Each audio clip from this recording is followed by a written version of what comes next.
Shalom saudara, selamat pagi. Salam sejahtera bagi kamu sekalian.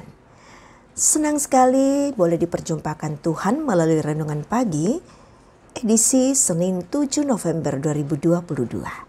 Saudara, kita awali segala kegiatan kita baik hari ini maupun sepanjang pekan ini dalam penguasaan hadirat Tuhan. Karena itu saudara, mari kita siap untuk menerima berkat Tuhan.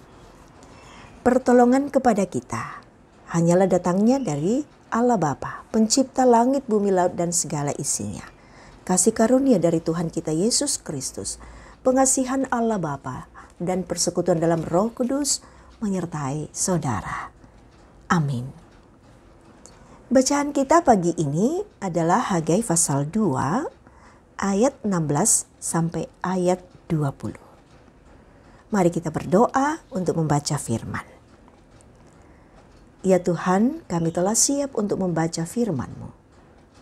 Buatlah kami boleh mengerti firman-Mu, dan buatlah firman-Mu tertanam baik dalam hati kami. Berkenanlah Roh Kudus menolong kami untuk memahami firman ini. Dalam nama Tuhan Yesus kami mohon pertolongan. Amin. Hagai pasal 2 ayat 16 sampai ayat 20. Pembangunan bait suci mendatangkan berkat. Maka sekarang perhatikanlah mulai dari hari ini dan selanjutnya, sebelum ditaruh orang batu demi batu untuk pembangunan bait Tuhan. Bagaimanakah keadaanmu? Ketika orang pergi melihat suatu timbunan gandum yang seharusnya sebanyak 20 gantang, hanya ada 10. Dan ketika orang pergi ke tempat pemerasan anggur untuk mencedok 50 takar, hanya ada 20. Aku telah memukul kamu dengan hama dan penyakit gandum dan segala yang dibuat tanganmu dengan hujan batu. Namun kamu tidak berbalik kepadaku. Demikianlah firman Tuhan. Perhatikanlah mulai dari hari ini dan selanjutnya, mulai dari hari yang ke-24 bulan ke-9. Mulai dari hari diletakkannya dasar bait Tuhan, perhatikanlah. Apakah benih masih tinggal tersimpan dalam lumbung? Dan apakah pohon anggur dan pohon ara, pohon delima dan pohon zaitun belum berbuah? Mulai dari hari ini, aku akan memberi berkat. Amin.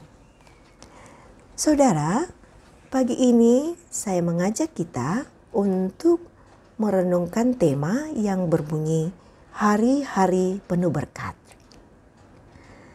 Kita mungkin pernah diberi janji-janji yang manis.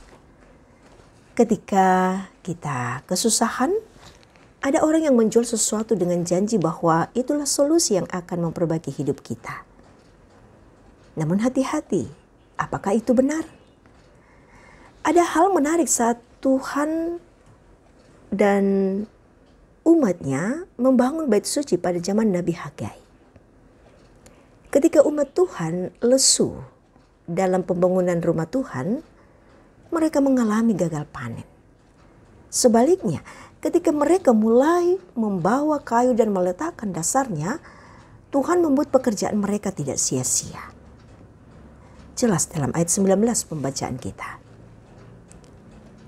Jadi, hari-hari pembangunan bait suci itu menjadi hari-hari penuh berkat. Ayat 20 pembacaan kita. Perenungannya mengapa bisa demikian? Tuhan ingin menyampaikan pesan yang sangat mendasar dan penting. Jangan pernah menyepelekan Tuhan. Bagaimanapun pembangunan bait suci adalah pekerjaan Tuhan. Perintahnya untuk membangun bait suci bukan omong kosong yang tidak bisa dipegang. Dimintalah umatnya untuk menguji pekerjaannya. Ketika mereka mengikuti perintah Tuhan, perkataannya terbukti benar karena mereka mulai melihat panen yang baik seperti yang dijanjikan Tuhan. Tuhan juga tidak pernah menunda-nunda. Karena mulai dari hari ini, aku akan memberi berkat. Ayat 20 pembacaan kita. Bukan bertahun-tahun, tetapi pada saat itu juga. Pada hari itu Tuhan menurunkan berkat-Nya. Apa yang segera terjadi setelah kayu dibawa untuk pembangunan dan batu demi batu ditaruh menjadi tanda dimulainya kemeriahan membangun bait suci. Bagi Nabi Hagai, melalui pembangunan bait suci, Tuhan sedang memberkati bangsa itu. Yang dibutuhkan tinggal iman dan sikap percaya. Bagi kita, jika Dia memerintahkan kita untuk melakukan pekerjaan baik, pasti Dia akan memberkati kita sebagai para pekerjanya. Bagaimana supaya iman demikian menjadi ketidakniscayaan? Taatlah pada firman Tuhan. Itulah pilihan bijak. Dengan cara mendengarkan, menyimak, dan melakukan setiap firman-Nya. Itulah yang diharapkan dari umat kepunyaannya.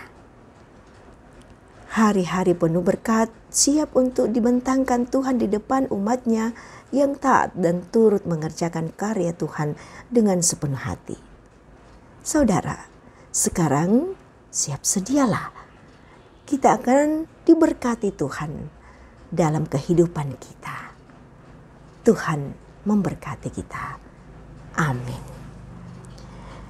Mari kita satukan hati, kita berdoa. Ya Tuhan, kami bersyukur atas penguatan firman-Mu yang boleh kami alami. Kami percaya bahwa kami tidak akan bisa berdiri teguh dan menikmati kehidupan ini jikalau kami tidak mengandalkan Engkau Tuhan. Karena itu ya Roh Kudus, buatlah hati kami senantiasa terpaut kepada Tuhan, mengandalkan Tuhan dalam segala hal, dan sungguh-sungguh menerima apa yang Tuhan inginkan dalam kehidupan kami. Terima kasih Tuhan untuk firman-Mu boleh kami baca dan kami mengerti saat ini, bahwa Engkau sungguh luar biasa memberkati hari-hari kehidupan bagi orang yang sungguh mendahulukan Tuhan. Ya Bapa di sorga, peliharakan kami sepanjang hari ini, peliharakan juga kami dalam sepanjang pekan ini. Dalam segala kondisi kami Tuhan, tetaplah Tuhan memegang kami. Yang sakit punya pengharapan untuk sembuh, yang berduka cita punya harapan untuk kuat kembali. Yang sedang bergumul karena masalah ekonomi, masalah rumah tangga, masalah pekerjaan, masalah pendidikan dan lain-lain, Tuhan, semuanya akan dilalui bersama dengan Tuhan. Dan karena itu Bapa, kami sungguh berserah kepadamu. Pelayanan kami Tuhan untuk sepanjang hari ini, biarlah sungguh-sungguh menjadi berkat bagi sesama kami dan memuliakan Tuhan. Ya Bapa, ajarlah kami untuk selalu mengucap syukur kepadamu dalam segala bentuk kehidupan kami. Inilah kami Tuhan yang datang membawa syukur kami dan permohonan kami. Berkenanlah Tuhan mendengarkan kami dan mengampuni akan segala salah dan dosa kami. Dalam nama Tuhan Yesus kami berdoa. Amin. Saudara, siapkanlah hati kita untuk menerima berkat Tuhan. Tuhan memberkati engkau dan melindungi engkau. Tuhan menyinari engkau dengan wajah-Nya dan memberi engkau kasih karunia. Tuhan menghadapkan wajah-Nya kepadamu dan memberi engkau damai sejahtera. Amin. Saudara, demikian kebersamaan kita dalam renungan pagi. Tuhan memberkati kita semua. Salam sejahtera bagi kamu sekalian dan salam sehat.